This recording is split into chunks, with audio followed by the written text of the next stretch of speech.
नमस्कार साथियों, जैसा कि पता है कि आज हरियाणा और जम्मू कश्मीर के इलेक्शन रिजल्ट सामने आ रहे हैं और अभी हम जो बात करने वाले हैं वो खास तौर से हरियाणा पे बात करने वाले हैं। जो अभी रुझान आ रहे हैं, सवेरे तक कांग्रेस 60 से 65 सीटों पे आगे चल रही थी, लेकिन दोपहर होते-होते भारतीय जनता पार्टी जो है वो 50 सीटों पर आगे हो गई है। अभी कई राउंड के वोटिंग पेटियाँ खुलनी बाकी है, तो हो सकता है शाम तक कांग्रेस फिर से आगे निकल जाए, क्योंकि सवेरे कांग्रेस 60 प्लस आगे चल रही थी और अभी इस वक्त 35 प्लस पे आगे चल रही है। लेकिन इसी बीच हम बात करेंगे कि हरियाणा में इस बार ऐसा हो सकता है कि 5 मुस्लिम उम्मीदवार चुनाव जीत जाएं। जो अब तक के रुझान सामने आ रहे हैं, उसके मुताबिक 5 सीट मुस्लिम कैंडिडेट जीतते हुए दिख रही है। उसी पे हम चर्चा करेंगे और जब फाइनल रिजल्ट आ जाएगा तो हम बता देंगे कि हरियाणा में कितने मुस्लिम उम्मीदवार जीते हैं।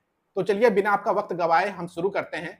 सबसे पहले हम बात कर लेते हैं हरियाणा की जगाधरी सीट की, जहां पर कांग्रेस के कैंडिडेट जो है वो काफी ज्यादा आगे चल रहे हैं, भारी लीड लेके चल रहे हैं। तो हो सकता है ये सीट आराम से कांग्रेस निकाल ले।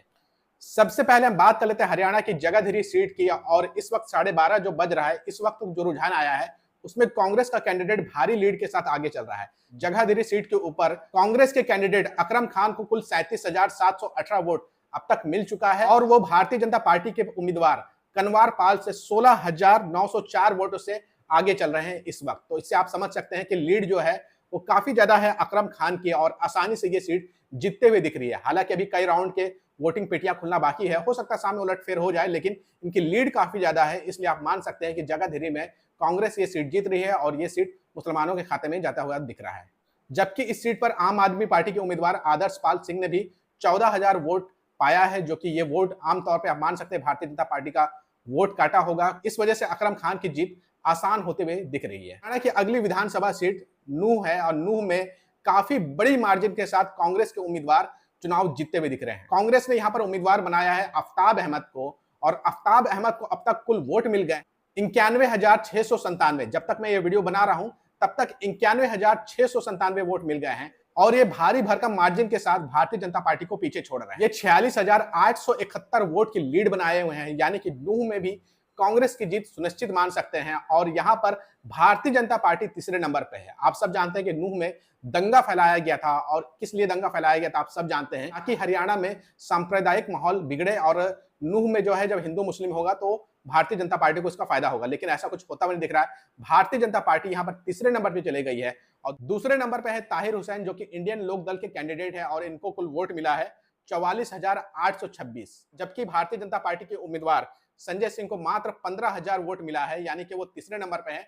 यहां पर साफ है कि नूह में ये सीट कांग्रेस जीत रही है। अब एक और हरियाणा की विधानसभा सीट की बात कर लेते हैं, जहां पर कांग्रेस की सीट ने भारी भरकम लीड बना लिया है, यानी कि ये सीट तो हर हाल में कांग्रेस जीत रही है और यहां पर उम्मीदवार है कांग्रेस के मामन खान और ये सीट है फिरोजपुर झिरका की सीट और यहां पर मामन खान को कुल वोट मिल गया है 1,12,207 वोट और ये 87,704 वोटों से आगे चल रहे हैं। वो बुरी तरीके से पिछड़ गया है, 87,000 से ज्यादा का वोट का मार्जिन से आगे चल रहे हैं मामन खान और भारतीय जनता पार्टी के उम्मीदवार को मात्र कितना वोट मिला है आप देखिए, 25,633। भारतीय जनता पार्टी ने यहाँ पर मुस्लिम उम्मीदवार उतारा था जिनका नाम था नसीम अहमद और उनको जनता ने बिल्कुल भी पसंद नहीं किया है और मात्र 25,000 वोट पर ही सिमटा दिया है। हो सकता है अभी वोट बढ़ेगा, लेकिन बहुत ज्यादा वोट नहीं ले पाएंगे। मामन खान की लीड बहुत ही ज्यादा है और ये सीट हर हाल में कांग्रेस जीत रही है। मामन खान यहां पर एक बार फिर से चुनाव जीतते हुए दिख रहे हैं। अब हम बात करने वाले हरियाणा की पुनहाना सीट विधानसभा की, जहां पर से कांग्रेस का उम्मीदवार काफी बड़ी मार्जिन के साथ चुनाव जीतते हुए दिख रहा है और यहां पर तो भारतीय जनता पार्टी के उम्मीदवार की जमानत जब्त होते हुए अब तक दिख रही है। यहां पर कांग्रेस के उम्मीदवार ने अच्छी खासी लीड बनाई हुई है और यहां पर कांग्रेस ने टिकट दिया था मोहम्मद इलियास को, जिनको कुल वोट अब तक मिल चुका है 85,300 और ये यहां पर आगे चल रहे हैं इंडिपेंडेंट कैंडिडेट से। भारतीय जनता पार्टी का उम्मीदवार तो तीसरे नंबर पे चला गया है, यहां पर ये आगे चल रहे हैं 31,916 वोट से और आप सब जानते हैं कि 31,000 का मार्जिन काफी बड़ा मार्जिन होता है। तो ये आप मान के चलिए कि कांग्रेस पुनहाना की सीट आराम से जीतते हुए दिख रही है। वहीं कांग्रेस को टक्कर देने आए इंडिपेंडेंट उम्मीदवार रईस खान को कुल 53,384 वोट मिला है और ये दूसरे नंबर पर अभी तक ट्रायल कर रहे हैं और तीसरे नंबर पर है भारतीय जनता पार्टी का एक मुस्लिम उम्मीदवार जिसको कुल वोट मिला है 5,072। यानी कि आप मान के चलिए यहां पर भारतीय जनता पार्टी की जमानत जब्त हो सकती है। मोहम्मद एजाज खान का हो सकता है जमानत भी जब्त हो जाए, वो अपनी जमानत भी ना बचा पाए। इसके बाद हम हरियाणा की अगली विधानसभा सीट पे चलते हैं और ये सीट है हातिन की सीट और इसके बाद हम चलते हैं हरियाणा की हातिन विधानसभा सीट पर और यहां पर कड़ी टक्कर है। यहाँ पर कांग्रेस के कैंडिडेट मोहम्मद इस्राइल ने लीड तो बनाई है, लेकिन वो लीड बहुत कम है। हो सकता है यहाँ पर कांग्रेस पिछड़ जाए और भारतीय जनता पार्टी का उम्मीदवार जीत जाए, लेकिन यहाँ पर कांग्रेस के लीड को कम कर दिया है एक इंडियन लोकदल के उम्मीदवार ने, जिन्होंने अच्छा खासा वोट काट लिया है, जिसकी वजह से हो सकता है कि अगले कुछ राउंड में कांग्रेस का उम्मीदवार पिछड़ जाए। लेकिन अभी जो मौजूदा स्थिति है, 6000 की लीड बनाई हुई है और 6000 की लीड बहुत ज्यादा नहीं होती है, तो यहां पर कड़ी टक्कर मानी जा सकती है। अब तक मोहम्मद इस्राइल को जो वोट मिला है वो 40,745 वोट मिला है और ये भारतीय जनता पार्टी के उम्मीदवार से 6,413 वोटों से अभी फिलहाल आगे चल रहे हैं। भारतीय जनता पार्टी के उम्मीदवार यहाँ पर दूसरे नंबर पे है, जिनको कुल वोट मिला है 34,332। भारतीय जनता पार्टी के उम्मीदवार का नाम मनोज कुमार है और ये 6,413 वोट से पिछड़े हुए हैं। जबकि जो तीसरे नंबर के कैंडिडेट है इंडियन नेशनल लोक दल के, उनको कुल वोट मिला है 29,559 और इनका नाम है तैयब हुसैन उर्फ नाजिर अहमद, जिन्होंने अच्छा खासा सेंध लगाया है कांग्रेस के वोटों में।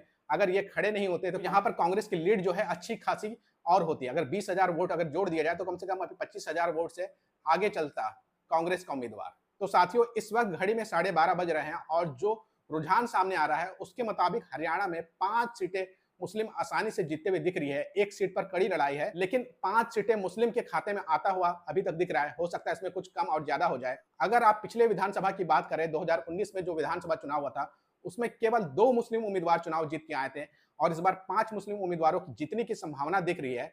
तो ये एक बहुत बड़ा बदलाव होगा और मुस्लिम एमएलए की संख्या में बढ़ोतरी हो सकती है। हालांकि कांग्रेस की स्थिति इस वक्त अच्छी नहीं है। जब मैं ये वीडियो बना रहा हूं, कांग्रेस 35 पर अभी अटकी हुई है और भारतीय जनता पार्टी इस वक्त 48 सीटों पर आगे चल रही है। तो हो सकता है शाम होते होते कांग्रेस जो है बहुमत का आंकड़ा पार कर ले और ये जो 5 सीटें हैं वो कांग्रेस के खातों में आ जाए।